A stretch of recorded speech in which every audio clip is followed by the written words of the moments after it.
Ten ampun angkel. Cirep peseng nih jero. Nih jero. Nah niki ring dijawab boleh niki. Niki. Jangan nasi orang pura. Niki nak jenah nak tiang abis. Inggih. Makin yang jagin tunas kemudian tiang nas terus tiang sebarang lebih tiang niki dan becek sekali niki.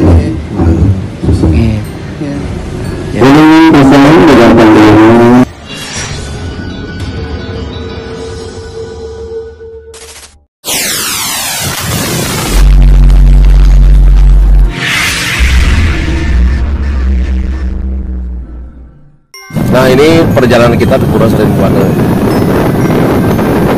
Di Pura itu ada hutan-hutan, hutan kayu jati ya. Nah, kita udah nyampe di puranya. Nah kita udah nyampe di puranya, di Pura Saren Buana.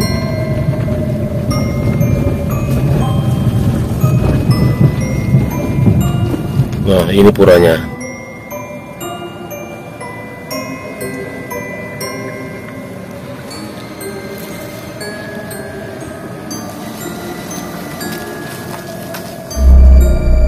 Nah kita sudah berada di Pura Saren Buana. Nah kita mau sembahyang di sini. Kita mohon sama beliau supaya mendapat izin, dapat anugerah sama beliau.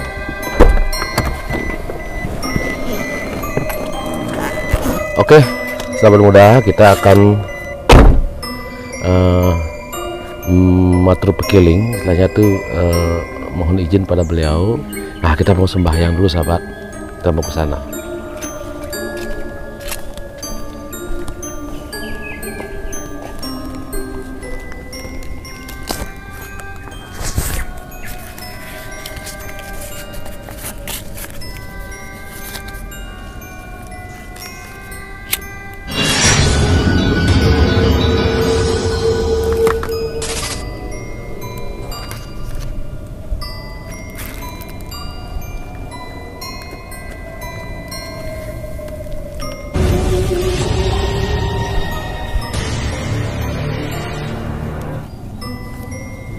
Buam sembah ulun pakulun pada tubuh sakti sini dengan lataramu mapan mangkin manusan pakulun pada ketara jagi wenten acara akidik niki wenten lokal ilang deng mugi tiang tepen kita dua sebudah ujung dah kuasane atu terima kasih jangan tuan jarang sari atu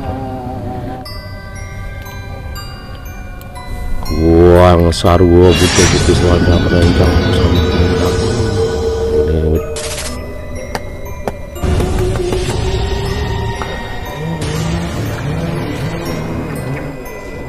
Om Swastiastu, Om Abiganam Astu Namaste.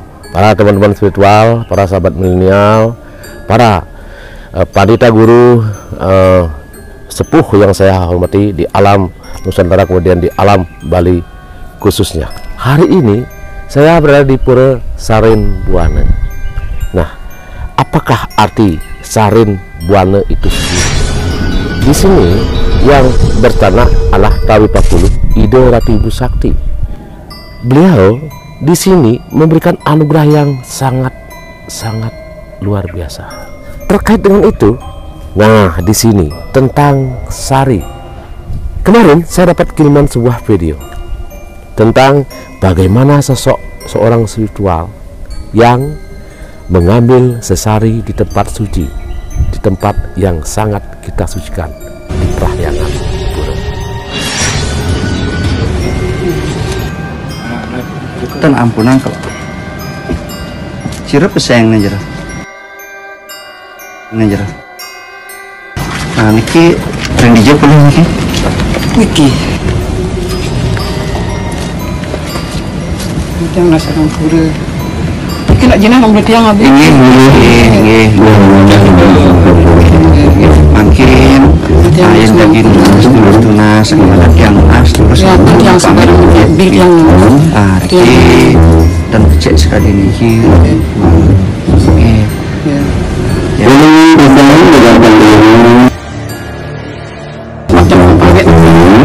Oke. Oke. Mereka kelesen kan?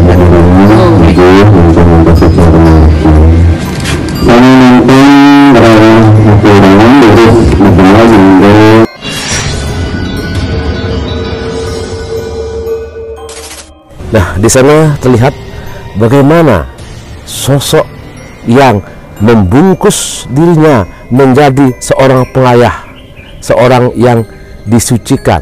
Kemudian di dadanya ada label pemangku. Nah, kalau di Bali itu pemangku sangatlah disucikan. Sulit sekali kita tuh membawa gelar pemangku itu sendiri. Kalau kita betul-betul ingin menyucikan tentang Hindunya, tentang kepercayaan kita, keyakinan kita, bahkan menjunjung tinggi kesucian dewa kita. Mereka dari luar desa ngayah, ngaturang ayah di tempat suci di Pura Prahyangan. Nah, di sini saya tidak mau menyebut puranya karena pura itu sangat saya hormati dan saya junjung tinggi kesuciannya. Saya tidak mau karena saya pura itu menjadi kotor. Di sana ada upacara yang sangat besar. Nah, ibu itu ngayah di pura itu sendiri dari luar desa. Nah, apa yang terjadi? Di sana ibu itu ngayah sambil mengambil sesari, masukkan ke dalam tasnya. Nah, ketahuan oleh mengala yang ada di sana. Kemudian ibu itu diinterogasi, kemudian didudukkan. Yang menginterogasi sangat halus sekali. Mereka tidak memukul, menjatuhkan sebegitunya, tetapi mereka dengan halus menanyakan namanya itu. Nah, ibu itu bilang namanya, dia menyebut namanya, tapi saya memang hapus kata-kata nama beliau itu di sana, tetapi nama desa pun saya hapus. Kenapa? Menjauhkan kotoran-kotoran yang terdapat dalam pura itu sendiri. Dan Menggali itu pun mengerti beliau. Beliau tidak mau mengotori pura itu sendiri. Beliau dengan halus menginterogasi, dengan halus berbicara dengan ibu itu sendiri. Yang aneh di sini, ibu itu sudah punya bekal, sudah punya uang dia. Dalam tas hanya ada uang pribadi ya. Mungkin dapat mencuri juga, kita nggak tahu ya. Maaf ya. Uang yang dicuri itu memang mudah, karena lihat agak diremas-remas, kemudian dimasukkan, nah dikeluarkan. Bahkan Menggalu di saya bilang silahkan ambil saja uang itu, tetapi setelah itu silahkan Anda pulang. Nah, dengan santunnya. Nah, di situ juga dikatakan bahwa disuruh mengambil label yang ada di dadanya itu. Bu, dong buka dong labelnya. Nah, kemudian label itu dibuka. Di sana memang tertera ada pemangku. Ya, itu saya kira itu bukan label asli ya. Mungkin label dibikin-bikin, kita juga nggak ngerti itu. Jadi Menggalu di sana menyuruh ibu itu kembali ke rumahnya.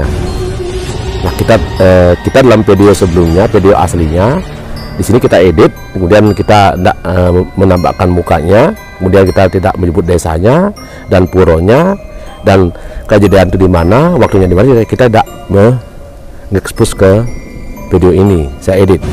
Nah, di pura-pura yang ada di Bali yang besar tentu banyak kejadian yang seperti itu. Suatu saat saya pernah juga melihat, tetapi saya diam karena saya berpikir karena itu tanggung jawab yang mengambil, yang curang itu kepada yang di atas, bukan pada manusianya. Pas saya sendiri ngatur ayah ngembar Giang Tirta di sebuah pura, kembali saya ngembar Giang Tirta itu.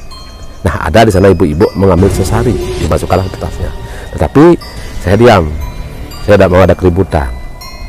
Nah, konon katanya, kalau orang-orang seperti itu mengambil sesari di pura, mengambil bukan haknya dia, maka beliau akan memberikan kesempatan seluas-luasnya kepada mereka yang berbuat seperti itu. Tetapi jangan salah, suatu saat bila saatnya penderitaan itu akan datang, rezeki itu akan jauh. Bahkan di seandainya dia sakit dan berkekurangan, tidak ada yang menolong sama sekali orang itu. Di keyakinan lain, baik itu Hindu, baik itu Kristen, Buddha, dan sebagainya, itu ada yang seperti itu. Ada praktek-praktek yang seperti itu. Di Muslim ya, di sana ada remaja, dia berpura-pura nginap di sebuah masjid, dan ternyata di sana dia berbuat yang tidak wajar, dia berbuat senonoh di sana, dia making look di sana sahabat. Terlihat oleh CCTV dia sedang making look. Kemudian bukan itu saja ya, mereka mengotori tempat suci itu sendiri. Setelah dia making look, kemudian dia bangun mencuri kotak amal yang ada di masjid itu. Nah, terkait dengan Bali sekarang. Di Bali konteksnya beda sahabat, sama tetapi beda. Suatu saat saya diundang oleh seorang teman spiritual yang mengaku spiritual. Nah, beliau sudah menjalankan pengobatan, menjalankan usade, kelihatan memang sangat luar biasa, sangat suci, baik berpakaian, baik tutur kata dan hormat, luar biasa. Nah, saat itu saya menjalankan upacara di tempatnya dia, Puja Wali, tempatnya dia ya. Suatu saat saya ketemu dengan beliau di suatu pura. Ini kejadian bukan 2-3 kali, karena di situ saya tahu sekali suaminya, satu anaknya, suaminya baik, anaknya baik. Nah, tetapi si jero istri ini dia berselingkuh sahabat dengan orang lain. Nah, orang lain yang tidak selingkuh itu juga penampilannya luar biasa, pakai udeng kemangku, pakai tongkat kah, luar biasa. Tetapi di sana beliau berselingkuh, bukan di pura tapi di luar dia berselingkuh. Tetapi kalau sudah bersama selingkuhan yang tidak wajar ke tempat suci, tentu itu tidak dibenarkan itu. Nah, itu yang terjadi di pura. Misteri tentang umat Hindu, misteri tentang keyakinan kita yang ada di umat Hindu. Apabila kita melakukan hal-hal di luar garis, di luar dari tatanan keyakinan kita, konon katanya orang-orang yang berbuat perselingkuhan, orang-orang yang mengatasnamakan dewa, kemudian menipu, kemudian melakukan hal-hal yang sangat nista, maka di sana dia akan ditunggu oleh dewa Yamaraja Jogor Manik, dan yang mengadili, yang mencatat di sanalah ide Sang Hyang Suratnya. Saya sebagai pendukung spiritual, saya sebagai baktonya beliau, tentu saya banyak dosa juga, tentu banyak kekurangan yang saya lakukan. Tidak ada wong anulus kata umat Hindu, tidak ada. Tetapi paling tidak harus meminimalkan, harus bisa mengontrol diri, dan harus kita belajar dari sana tentang keyakinan kita. Dan ingat, eling lan waspule. Nah, disitulah kita harus berhati-hati. Ingat dan waspada. Cukup saya berbagi hari ini, sahabat muda, sahabat milenial, dan teman-teman spiritual. Hari ini saya sinap dengan Brahma Santi. Om Santi, Santi, Santi, Om.